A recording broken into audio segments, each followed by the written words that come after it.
Да се подигне свеста за соодветен одговор во борбата против недозволената трговија со движното и недвижното културно наследство, решавање на проблемот со недостигот на компатибилен кадар, проблем со кој не се соочува само Македонија, туку и светот.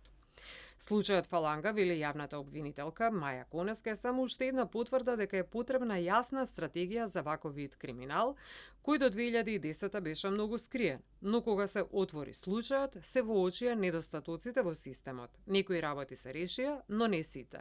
Мојот предлог со искуството што го имам до сега е формирање на национална единица која што ќе се бори одговорно од овој вид на криминал, особено организираните криминални групи, да се направи едно посебно оделение со посебна група на полициски службеници, представници од управата за заштита на културно наследство и сите заедно едноставно да дадат организиран одговор на овој вид на криминал. Да има подобра соработка, особено со управата за заштита на културно наследство, кое што до сега беше една од најслабите карики, морам да признам.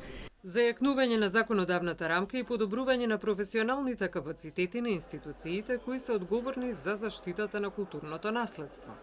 Свесни сме дека треба уште многу да се работи за поефективна координација меѓу државните институции, локалните заедници и меѓународните партнери, како и подобри алатки за идентификација, следење и враќање на културните добра.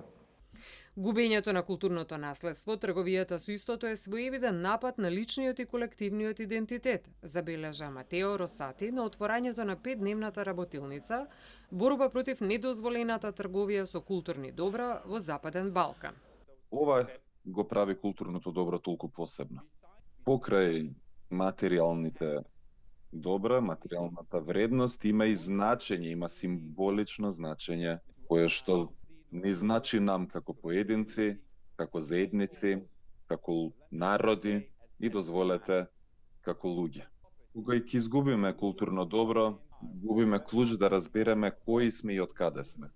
Македонскиот национален комитет при Меѓународното здружение за заштита на културното наследство во опасност, Синштит, уште минатата година реагираше дека немаме национален регистар на културно наследство каде би биле впишани движните добра, со што постои опасност тие да бидат продавани во регионот и низ светот.